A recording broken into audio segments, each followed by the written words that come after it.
हर हर महादेव दोस्तों। आज हम आपके लिए स्कंद पुराण के अनुसार बताए गए श्रावण मास के महात्म्य का वर्णन करने जा रहे हैं। अध्याय 1। शौनक बोले, हे सूत, हे महाभाग, हे व्यास शिष्य, हे अकल्मष, आपके मुख कमल से अनेक आख्यानों को सुनते हुए हम लोगों की तृप्ति नहीं होती है, अपितु बार बार सुनाने की इच्छा बढ़ती जा रही है।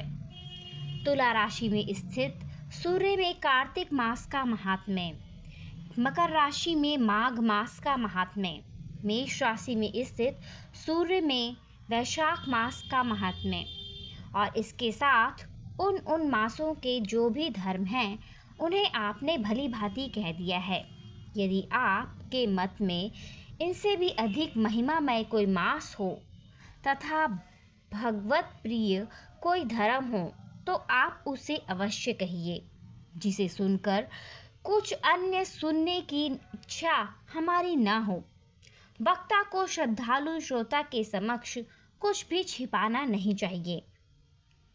सूत जी बोले, हे मुनियों, आप सभी लोग सुने। मैं आप लोगों के वाक्य गौरव से अत्यंत संतुष्ट हूँ। आप लोगों के समक्ष मेरे लिए कुछ भी गोपनीय नहीं है। दंभ रहित होना, आस्तिकता, शठता का परित्याग, उत्तम व्यक्ति, सुनने की इच्छा, विनम्रता, ब्राह्मणों के प्रति भक्ति परायणता, सुशीलता, मन की स्थिरता, पवित्रता, तपस्विता और अनसूया, ये श्रोता के 12 गुण बताए गए हैं।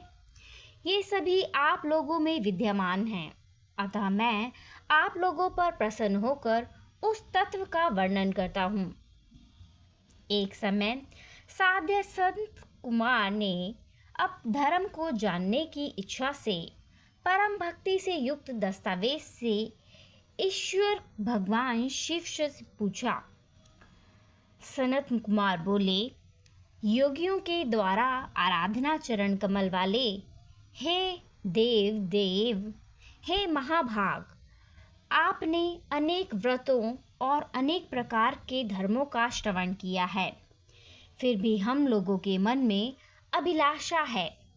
12 मासों में जो मास सबसे श्रेष्ठ है, आपकी अत्यंत प्रियता प्रकट करने वाला है, सभी कर्मों की सिद्धि देने वाला है और अन्य मासों में कर्म किए गए हैं। यदि इस मास में काम किया जाए तो वह अनंत फल प्रदान करने वाला हो। हे देव, उस मास को वर्णित करने के लिए उस मास के सभी धर्मों की कृपा करें, साथ ही लोकानुग्रह की कामना करें, उसका भी वर्णन करें। ईश्वर बोले, हे सनत कुमार, मैं अत्यंत विश्वास भी आपको बताता हूँ। हे सुव्रत, हे विधि नंदन, मैं आपकी श्रवण इच्छा और भक्ति से प्रसन्न हूँ। श्रावण मास में 12 मास मुझे अत्यंत प्रिय हैं। यह महात्म्य श्रवण योग्य है। मूलतः इसका श्रवण कहा गया है। इस मास में श्रवण नक्षत्र युक्त पूर्णिमा होती है, इस कारण से भी इसे श्रावण कहा गया है। इसकी महात्म्य के श्रवण विधि से यह सिद्धि प्रदान करने वाला है, इसलिए भी यह श्रवण उपयोग वाला है। निर्मलता गुण के कारण यह आकाश के सदृश है, इसलिए नभा कहा गया है। इस श्रावण मास के धर्मों की गणना करने में इस पृथ्वी लोक में कौन सा समर्थ हो सकता है, जिसके फल का संपूर्ण रूप से वर्णन करने के लिए ब्रह्मा जी के 4 मुख वाले हुए। जिस फल की महिमा को देखने के लिए इंद्र 1000 उत्सवों से शेषनाग के दर्शन के लिए 2000 जीवाओं से युक्त ये और फल मिले। अधिक अवलोकन से क्या प्रस्ताव। इसके महात्म्य को देखने में कोई भी सक्षम नहीं है।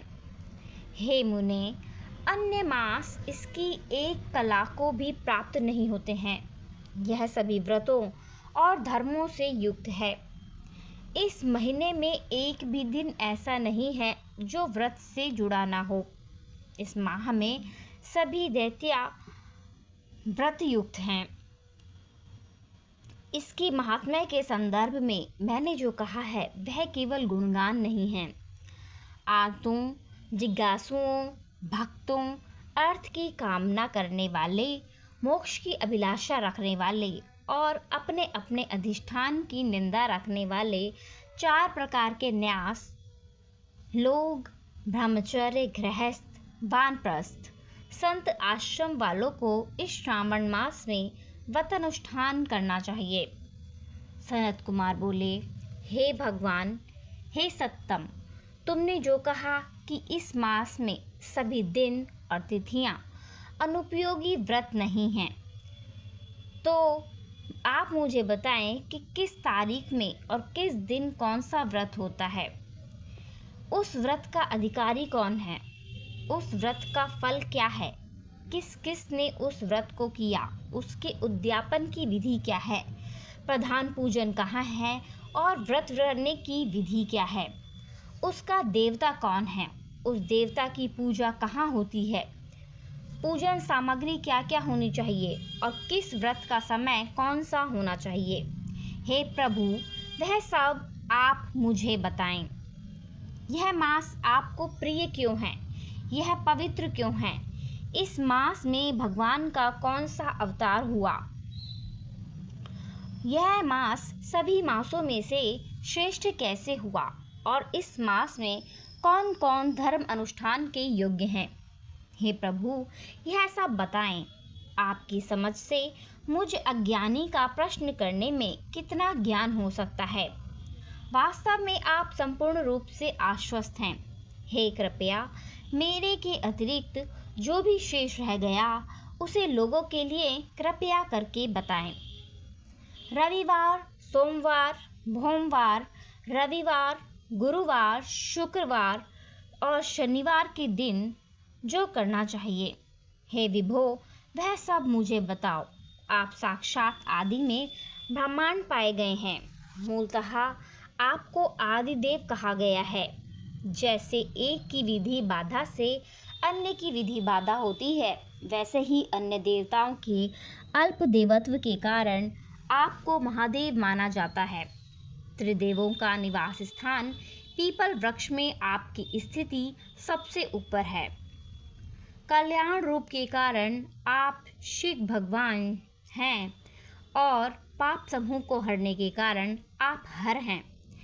आपके आदि देव में आपका शुक्ल वर्ण होने का प्रमाण है, क्योंकि प्रकृति में शुक्ल वर्ण ही प्रधान है, अन्य वर्ण खंडित हैं। आप कर्पूर के समान गौरव वर्ण के हैं। मूलतः आप आदि देव हैं।